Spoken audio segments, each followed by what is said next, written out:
이 세상의 모든 종교는 고통의 문제를 직간접적으로 다룹니다. 그만큼 고통의 문제는 보편적이고 이 땅을 살아가는 우리는 고통을 피할 길이 없기 때문입니다. 그래서 부처뿐 아니라 모든 예언자와 성인들은 이 사실을 알았습니다.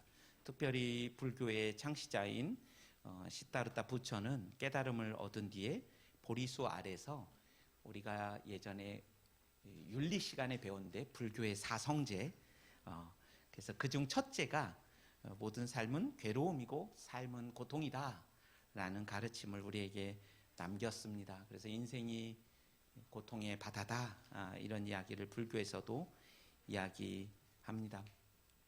근데 우리 성경에서도 이러한 고통의 뿌리에 대하여 이야기하죠. 하나님을 떠난 인간의 실존으로서의 고통을 이야기합니다. 예수님을 믿은 우리들은 이미와 아직 사이에 살아간다고 말하지 않습니까? 예수님이 first coming 하셨고 second coming 하실 때까지 우리는 이 이미와 아직 사이에 살아갑니다. 우리의 구원도 그리스도로 말미암아 이미 이루어졌지만 여전히 우리는 이 세상에서 죽음을 맞이하거나 아니면 주님이 오실 때까지 그 고통을 피할 길이 없습니다. 싱글레어 퍼거슨이라는 사람은 우리가 어떤 존재인가, 우리는 과거의 이전의 존재는 아니지만 주님이 우리를 부르시고 꿈꾸시는 그 단계에 있지가 않죠. 그래서 우리는 거룩을 위한 지속적인 투쟁을 감당해야만 하는 시기를 이 땅에서 살게 됩니다. 불어서 우리는 육신의 연약함도 가지고 있습니다. 그리고 사탄이 등뼈가 꺾였지만 여전히 역사하고 있습니다. 그런 의미에서 또 우리는 고통을 겪고 있고 신자 역시 이 땅을 사는 동안 고통을 피할 수가 없습니다. 그런데 고통은 피할 수 없고 모두가 고통을 경험할 수밖에 없다면 그 고통에 대한 해석이 중요할 것 같습니다. 고통의 원인도 다양하게 해석될 수 있고 그 고통을 피하는 방법도 다양한 것입니다. 어떤 사람은 자신의 고통을 잊어버리려고 합니다. 그러나 잊혀지지 않는 고통이죠. 어떤 사람은 그 고통에 갇혀버리고 합니다. 그래서 자기 연민에 끊임없이 빠져서 헤어나오지 못하기도 하고, 어떤 사람은 자신의 고통이 자신의 공적이 되어서 스스로의 정당성을 확보하려고 하는 경우도 있습니다. 어떤 사람은 자신을 소개할 때 자신을 비련의 주인공으로 삼고 자신의 슬픔을 자신을 소개하는 데 있어서 핵심으로 삼기도 합니다. 어떤 사람은 고통을 농담거리로 삼고 그 고통 뒤에 숨어버리기도 합니다. 어떤 사람은 마치 고통이 경쟁거리나 되는 것처럼 자신만큼 고통을 많이 겪은 비운의 주인공이 없었다고 말하는 듯 합니다. 많은 사람들은 자신이 선택하지 않은 고통들을 경험하게 됩니다.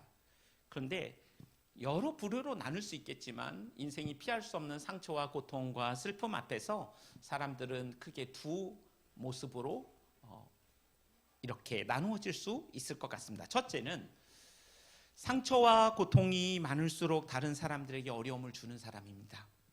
상처가 많기 때문에 입을 열면 많은 사람들을 장풍도 아닌데 쓰러뜨려 버립니다.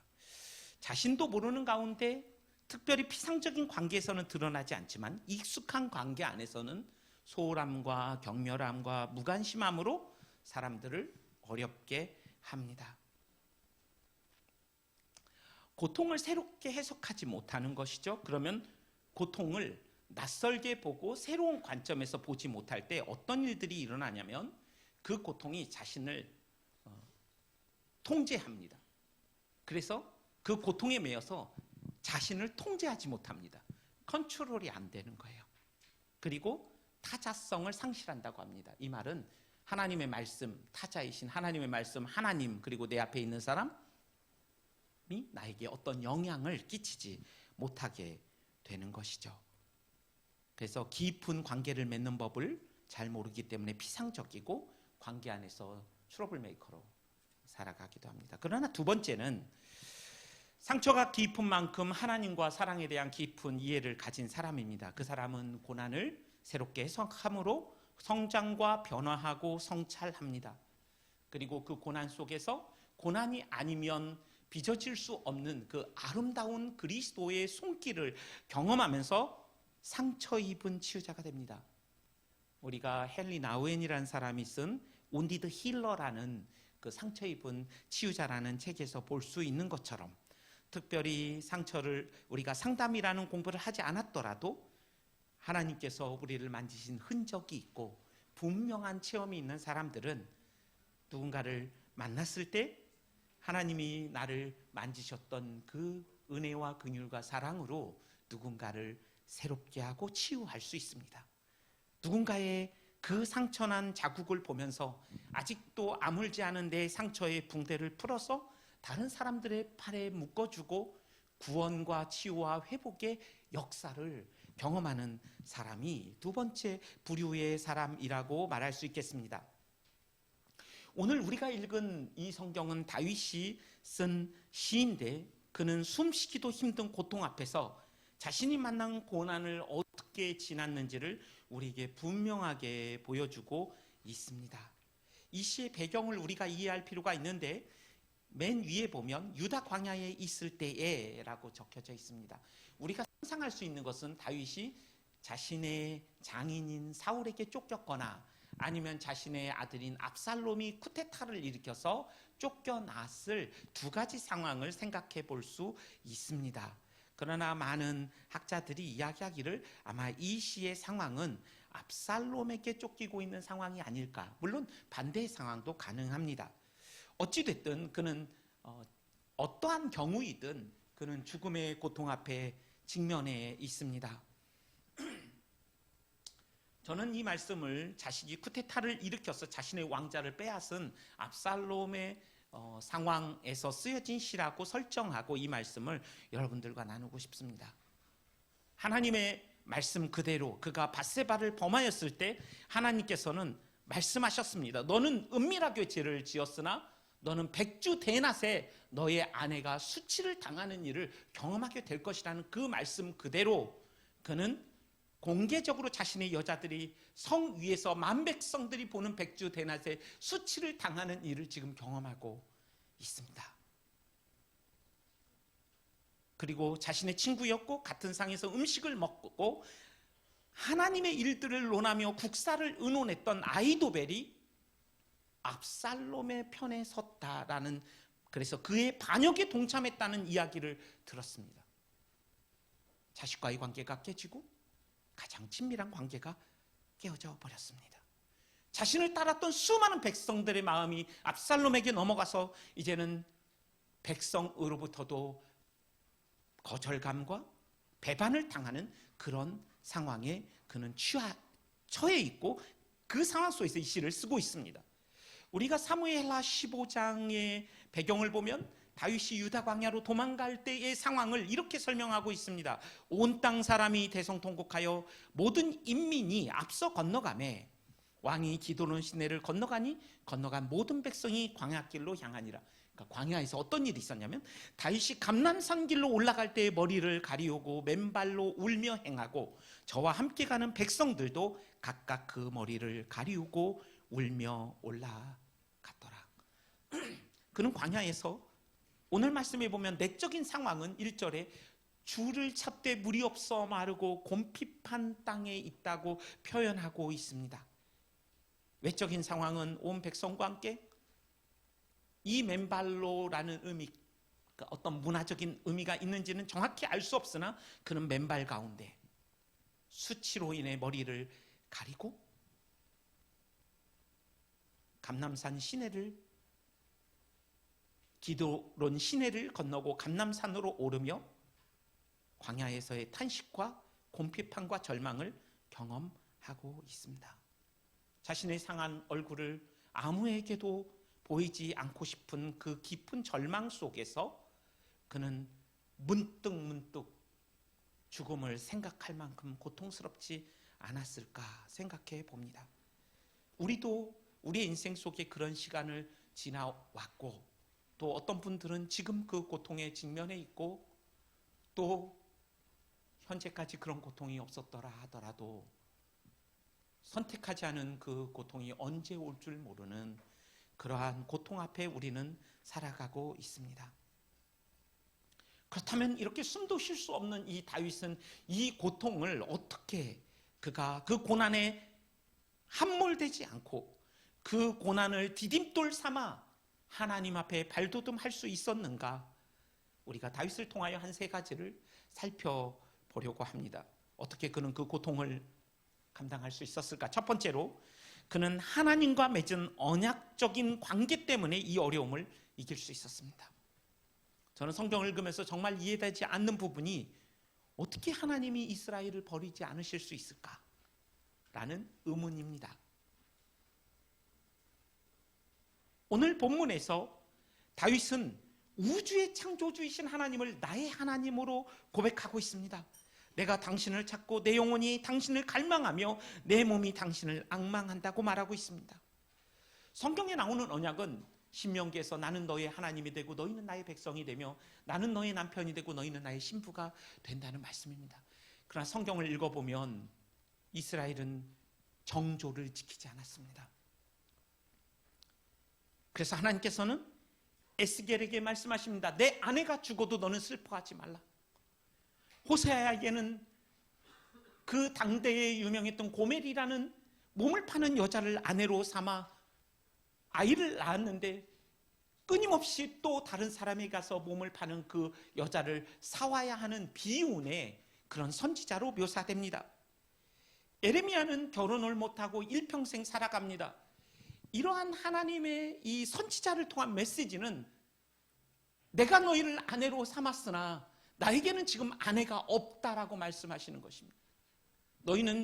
나는 너를 백성 삼았으나 너희는 이미 나의 백성이 아니며 나는 너와 결혼했으나 너는 나와 정절을 지키지 아니하고 너의 몸을 다른 곳에 파는 존재라는 것을 이 선지자들의 온 생애를 통하여 하나님의 그 애끓는 그 마음을 그리고 우리의 그 비참한 하나님을 떠난 상태를 우리에게 보여주고 있습니다. 그러나 하나님은 이 언약을 신실하게 지키십니다. 이 언약은 인간의 계약과 다릅니다. 계약은 이익 때문에 존재합니다. 그러나 언약의 근간은 약속이고 약속이 깨지지 않는 이유는 언약의 당사자인 인간은 연약하고 배신하고 정절을 지키지 않지만 여기에 이 언약에 유지되는 근간이 있는 것이 아니라 선하고 전능하신 헤세드의 끝없는 사랑과 신실함을 로얄티를 가지고 계신 오늘 본문에서 언급되는 unfailing love, 실패할 수 없는 그 사랑을 가지신 하나님으로 말미암아 이 언약이 유지되고 있다고 성경은 일관되게 우리에게 이야기하고 있습니다. 다윗은 하나님이라는 이 고백을 이 시편에서 21번에 걸쳐서 하나님이라는 그 외침으로 표현하고 있습니다. 나의 하나님, 나의 하나님. 그는 21번에 걸쳐서 하나님을 부르면서 자신의 인생에 지나온 날들 동안 블레셋 가드의 도움을 받기 위해 도망갔다가 위기감을 감지하고 미친 척을 하면서 벽을 긁다가 미친 사람으로 간주되고 쫓겨났던 사건들 그리고 아둘람 굴로 도망했을 때 온갖 그 원통하고 비참한 사람들만 모여있던 그 비루했던 상황들 간음과 살인죄를 저질렀을 때에도 자신을 버리지 않으셨던 그 하나님을 기억하지 않았을까요? 그는 지금 일상적인 생활 모든 수단을 빼앗겼습니다. 하나님과 그분의 그러나 언약적인 그 사랑에 대한 확신은 그는 빼앗기지 않았습니다. 결핍이 가득한 세상 안에서 우리를 부족함 없게 하신 그 하나님을 기억하고 있는 것입니다. 그는 6절에 침상에서 주를 기억했다고 말합니다. 그 침상이 어떤 침대였겠습니까? 위에서 볼링공을 떨어뜨려도 흔들리지 않는 에이스 침대 이런 건 아니었겠죠? 거적대기, 풀떼기 그런 침대였을지 모르겠습니다. 기후차가 유난히도 큰 그 새벽에 그 한기를 한껏 이렇게 품고 있는 그런 거적대기 침상에서 그는 언약의 하나님을 기억하면서 그는 죽음의 고통을 지나고 있습니다. 저는 시편 23편이 너무나 목가적이고 아름다운 찬송이기 때문에 그가 많은 신학자들이 이야기하듯 그 노년에 그가 인생을 돌아보면서 썼을 거다라는 그 해석에 동의하는 한편, 어쩌면 그 시편 23편의 그 단초가 되었던 그 고백의 그 중심은 어쩌면 압살롬에게 아니면 사울에게 쫓기며 강원도 땅보다도 이 크지 않은 이 유대 땅에서 쫓기고 쫓는 이러한 비참하고 죽음의 그 절박함 앞에서 그런 시가 나온 것이 아닌가, 그런 생각을 해보게 됩니다. 그는 생사의 기로에서 언약의 하나님을 기억함으로 이 고통을 이기고 있습니다. 두 번째로, 그는 어떻게 이 고난을, 이 고통을 감당할 수 있었을까요? 그는 성소에서 하나님의 사랑을 경험했기 때문입니다. 2절에 내가 주의 권능과 영광을 보기 위하여 이와 같이 성소에서 주를 바라보았다고 말합니다. 그러면서 그는 3절에 이야기합니다. 주의 인자가 생명보다 나음으로 내 입술이 주를 찬양할 것이라. 여러분, 성소는 어디입니까? 구약 사람들의 그 사고 속에선 신명기 12장에 하나님이 규정하신 것처럼 이스라엘 백성들이 가나안에 정착하게 되면 이제는 예루살렘에서만 예배할 수 있는 유일한 성소는 예루살렘 성소입니다. 그렇기 때문에 예수님 시대까지 수많은 이스라엘 전역에 흩어져 있던 사람들이 1년간 돈을 모아 절기가 되면 예루살렘을 찾았던 이유도 바로 이 신명기 12장의 중앙 성소제 예루살렘만을 성소라고 규정한 말씀 때문이었습니다. 그러나 지금 그는 광야에 있고 어쩌면 차가운 그 동굴 바닥에서 그 타오르는 목마름 속에서 살아가고 있는, 직면에 있는 그가 물이 없어 마르고 곰핍한 그 땅이 성소라고 말하고 있습니다. 하나님이 임재하고 계시고 하나님이 말씀하시는 물리적인 시간과 공간을 넘어서는 그 만남이 있는 그 장소에서 하나님을 경험하고 있습니다. 여러분, 시편 73편을 읽어보면 하나님을 신실하게 따르던 그 아삽이, 아니면 다윗의 이야기를 아삽이 썼다라는 해석도 있지만 추락하고 추락합니다. 더 이상 떨어질 곳이 없는 그 추락 속에서 17절에 그는 성소에서 주를 바라보며 그 고난을 완전히 새롭게 이해하게 됩니다.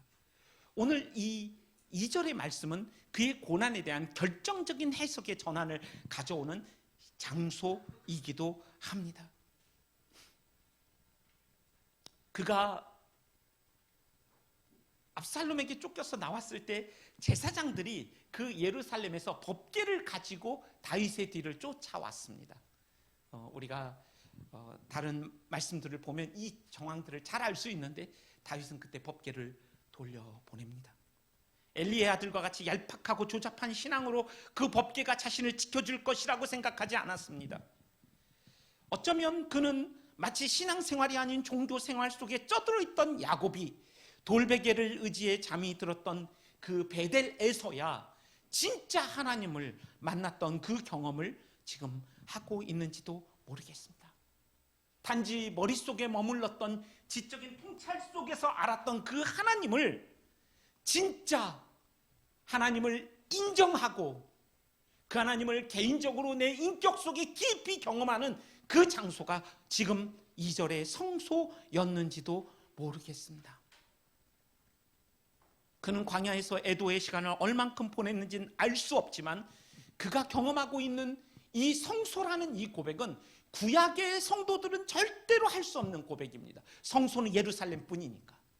고린도 전서 3장 16절인가요? 성령이 우리 안에 거하신다라는. 그래서 지금 우리가 성전이라는 표현이나 성지순례라는 표현이 전혀 적합하지 않죠. 우리가 성전이 되었고 하나님이 우리 안에 거하시기 때문에 우리가 가는 곳은 똥똑한 그럼 못 알아듣는 번역이 필요하죠. 화장실, 레스트룸, 그곳도 성소가 될 수 있는, 우리가 일하는 그 생업의 터전이, 내가 누군가 만나는 그 만남의 장소가 성소가 될 수 있다는 그 깨달음을 광야에서 지금 다윗은 경험하고 있습니다. 그는 그곳에서 무엇을 깨닫습니까? 하나님의 사랑이 생명보다 낫다는 사실을 깨닫고 있습니다. 여러분 시편 143편 8절에 아침에 주의 인자한 말씀을 듣게 하소서, 이런 찬양의 원래 영어의 표현은 이렇습니다. 아침이 실패할 수 없는 사랑의 말씀을 가져다 주게 해주십시오. Let the morning bring me. 그 다음은 WORD, 이 발음이 어려워서 하지 않겠습니다.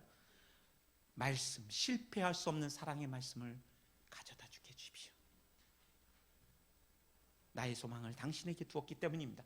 Show me the way I should go, for to you I entrust my life. 내 삶을 당신에게 맡깁니다. 저는 이 구절의 의미가 참 궁금했습니다. 많은 사람들이 주의 인자가 생명보다 낫다는 찬양을 부르는데 이 찬양의 의미가 뭘까? 그래서 저는 한 자매와 상담을 하면서 이 말씀의 의미를 깨닫게 되었습니다. 그 자매는 죽음을 앞에 두고 죽음을 선택하는, 그래서 한 장소에 가서 자기가 약을 사서 그런 순간에 그 자매의 머리를 스치고 간 한 말씀이 주의 인자가 생명보다 낫다는 말씀이었다고 고백했어요.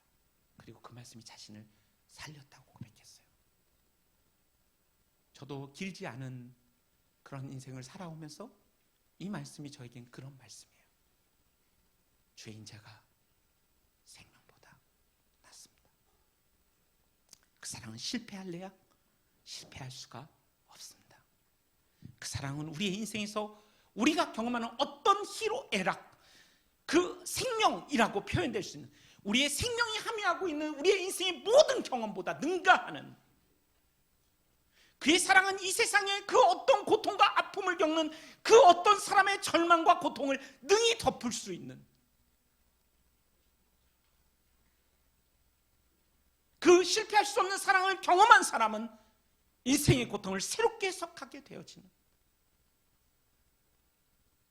그래서 모든 생활의 수단이 끊어진 결핍으로 가득한, 결핍 그 자체인 그곳에서도 하나님 저에게 부족함이 없습니다. 당신의 사랑이 너무 과분합니다 라고 고백하게 할 수 있는,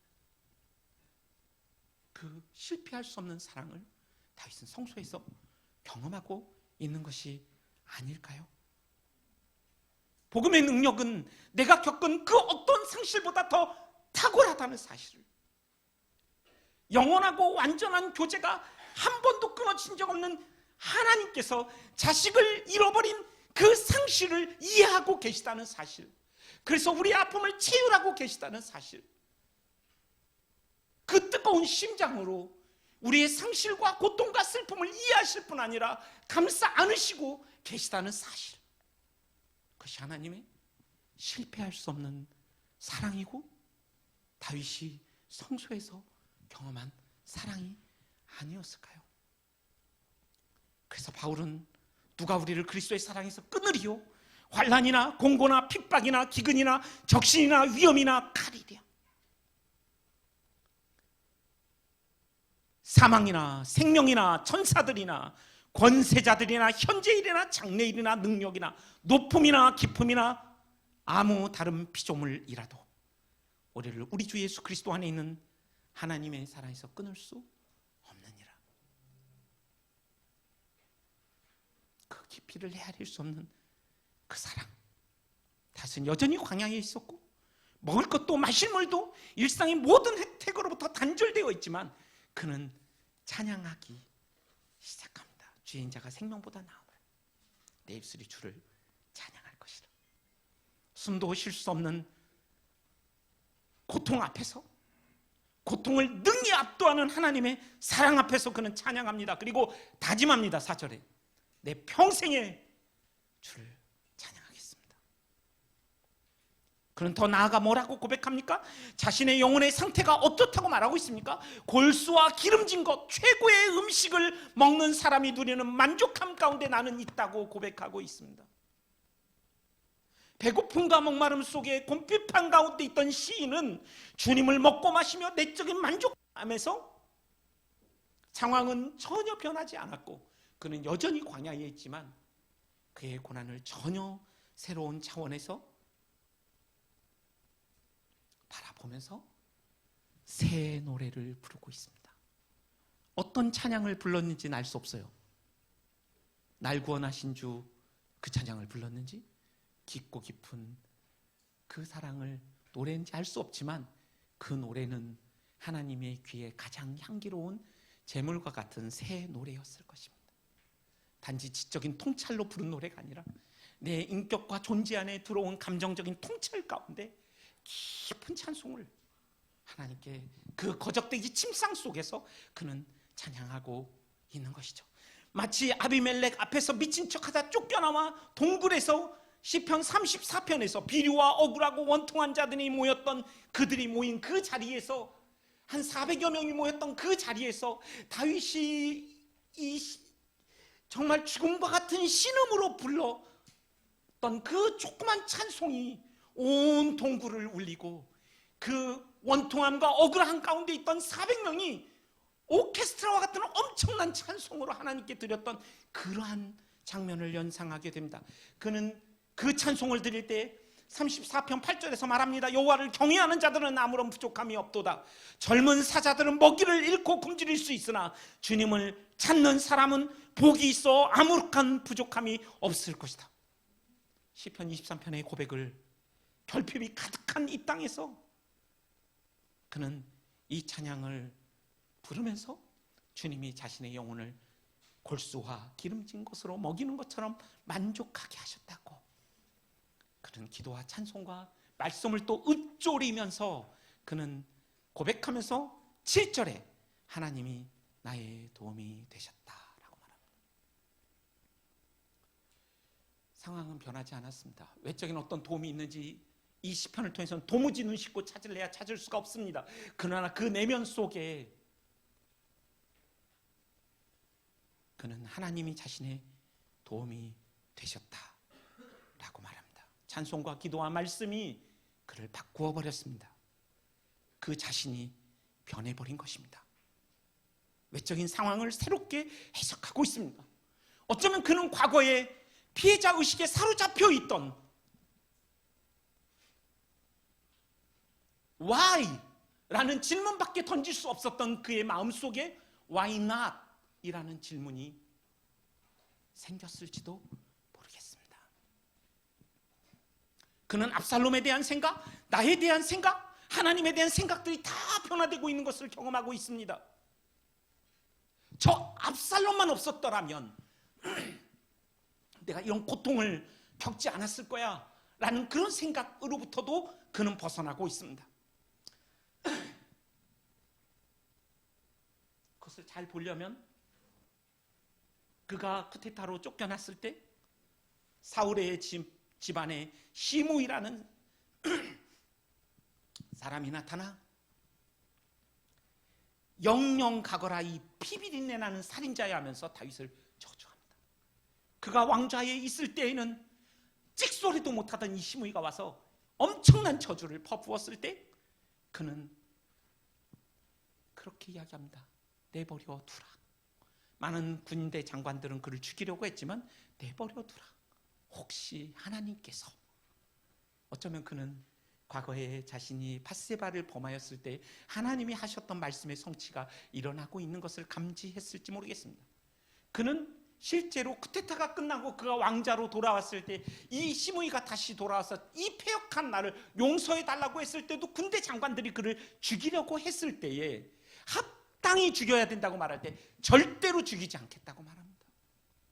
이 고난은 다윗을 바꾸어 냈습니다.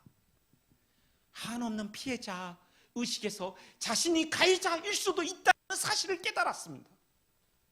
그는 압살롬의 그 여동생 다말이 암논에게 그 수치를 당했을 때 2년 동안 그 사건을 개입하지 않았습니다. 아버지로서의 게으름과 나태함과 그것들을 방관했고 간과했던 자신의 죄악들을 어쩌면 돌아보았을지도 모르겠습니다.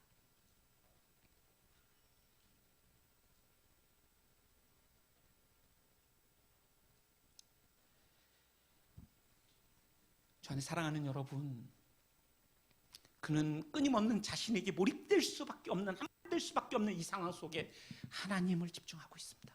C.S. 루이스는 겸손은 자신에 대하여 더 적게 생각하는 것이라고 말했습니다. 상담에서 자의식과 자존감을 이야기하는데 자의식이 높을수록 자존감이 떨어진다고 말합니다. 자의식이 높다는 것은 자신에 대해 끊임없이 파고드는 겁니다. 그러면 필연적으로 자기 혐오를 만나게 됩니다. 그래서 무신론자의 최대의 경고는 자살입니다.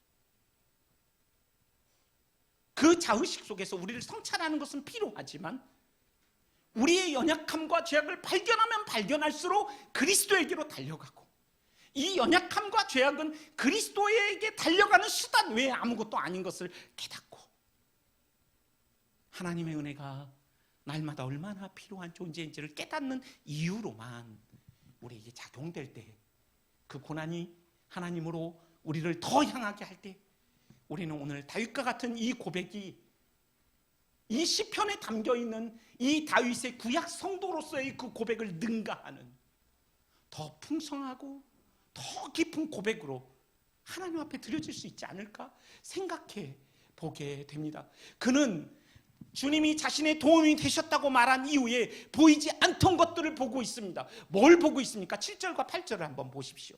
그가 이전에 보지 못하던 그 하나를 그는 보고 있습니다. 주님이 나의 도움이 되셨습니다. 내가 주의 날개에 그늘에서 즐거이 부르리이다. 내 영혼이 주를 가까이 따르니 주의 오른손이 나를 붙드시거니와.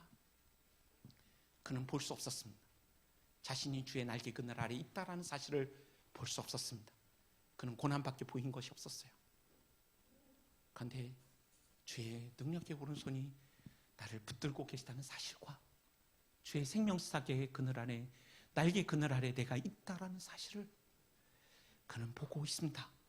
우리가 주님의 사랑으로 우리의 고통과 인생을 새롭게 보면 보이지 않던 것들이 보입니다. 나의 호흡보다 가까이 계신 그 하나님이 보입니다. 나를 고아처럼 버려두지 아니하시는 성령님이 보입니다. 나를 억울할 길 없게 하시는 나의 애드보케이트이라고 그래요. 성령님을 원더풀 카운셀러이신, 헬퍼이신, 변호사가 되시는, 그래서 억울할 것 없는 인생 되게 하시는 성령님이 보입니다. 주의 날개 그늘 아래 있다는 사실이 깨달아집니다. 상황과 환경의 문제는 무시할 수 없습니다. 그러나 더 중요한 것은 상황과 환경 앞에서의 우리의 해석과 적용입니다. 하나님은 우리를 심판하셔도 선하시다. 우리 인생에 우연이 없고 하나님 우리를 지키시고 보호하고 양육하신다는 이 깊은 하나님의 섭리에 대한 감정적 통찰과 인격적 통찰이 우리 가운데 일어날 수만 있다면, 그 하나님의 사랑이 결코 실패할 수 없다는 사실을 우리가 깨달을 수만 있다면,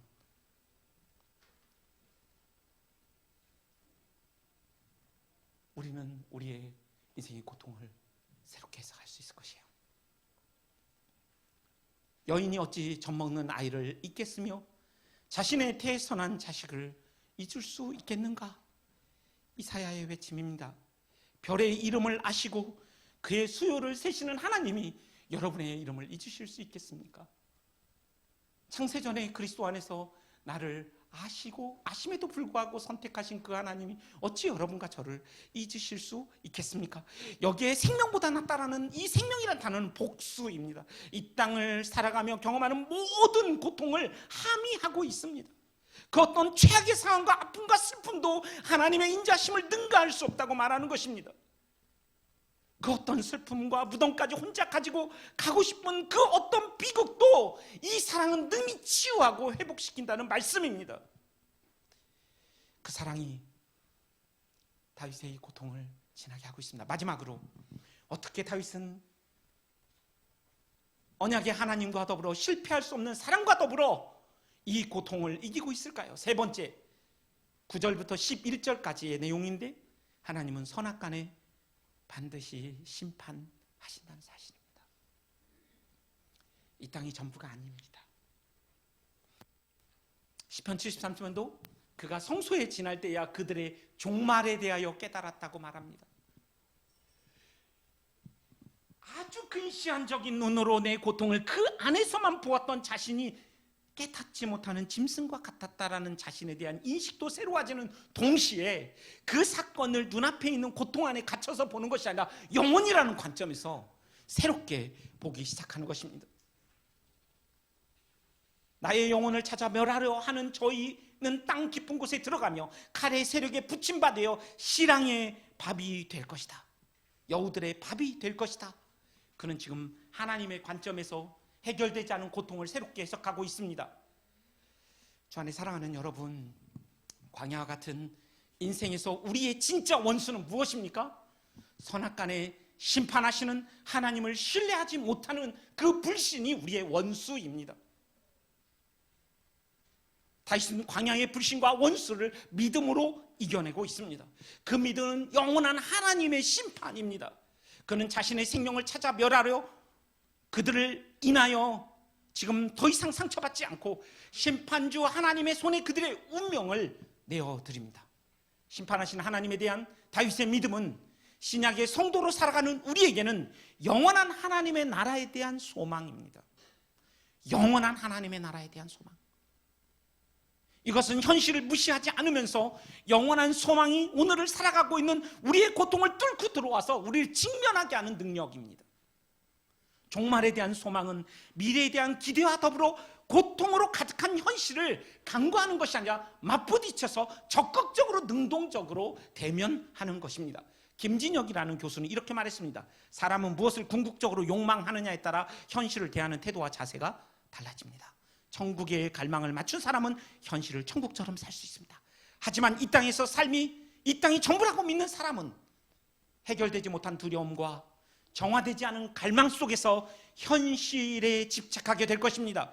자신의 이웃의 삶은 전제되지 않은 욕망으로 가득 차서 그것과 계속적으로 충돌할 것입니다. 종말에 대한 소망은 현실에 적당한 거리감을 가지고 살 수 있게 하며 희망의 각성을, awakening을 일으킨다고 말합니다. 여기 저처럼 무주택자이신 분이 계실 것입니다. 일주택자도 있으시죠? 우리 신천지에게 빼앗긴 복음이 뭡니까? 새하늘과 새 땅입니다. 여러분, 정말 우리가 천국의 땅이 있다, 우리 안에 새하늘과 새 땅이 있다, 이 믿음을 가지고 살아가는지, 우리 영혼이란 관점에서 우리 인생을 정말 바라보고 있는 것인지, 그렇게 하나님을 인정하고 있는 것인지, 지적인 통찰을 넘어서 감정적인 통찰로서, 존재론적인 통찰로서 정말로 그 사실을 믿는지. 온유한 자는 땅을 유업으로 받을 것이다. 가난하고 애통한 자가 누릴 수 있는 그 온유함, 그 사람은 땅을 유업으로, 몇 평인지는 알 수 없지만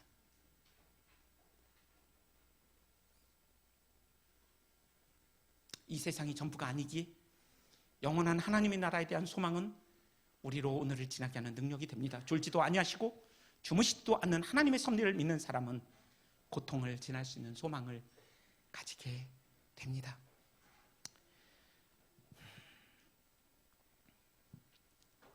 여러분, 말씀을 마무리하려고 합니다.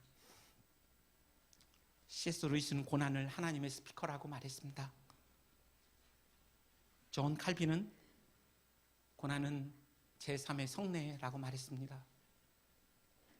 보이는 설교고, 들려지는 설교고, 만져지는 설교고, 보여지고 들려지고 주목하여 보고 만져지는 복음이라고 말했습니다. 우리는 그 영광스러운 하나님의 그 기업에 참여하기 전에 고난을 지날 수밖에 없는 존재로 부름받아 이 땅을 살아가고 있습니다. 저는 신약의 성도로서 오늘 다윗이 경험했던 언약의 하나님, 실패하지 않는 하나님, 심판의 하나님을 우리는 새롭게 삼위 하나님의 관점에서 이해할 수 있다고 생각합니다. 창세전에 하나님의 그 놀라운 계획 속에서 우리를 하나님이 선택하셨다면 그 일을 위하여 그리스도께서 이 땅에 인간의 몸을 입고 오셔서 우리와 한 몸을 이루어 슬픔과 기쁨을 함께 하시고 십자가의 실 한 오라기도 걸치지 않는 그 수치를 개의치 아니하시고 앞에 있는 즐거움을 위하여 자식을 아끼지 아니하심으로 우리를 아끼신 그 하나님의 사랑, 죽음 권세를 깨뜨리시고 부활하셔서 첫 열매와 산 소망으로 실패하는 할 수 없는 하나님의 사랑을 시연하셨던 그리스도의 놀라운 사랑, 원더풀 카운셀러가 되시며 우리의 변호자가 되시며 우리의 헬퍼가 되시는 성령의 놀라운 임재, 그리고 마땅히 빌 바를 알지 못하는 우리를 위하여 말할 수 없는 탄식으로 간구하시는 성령의 역사,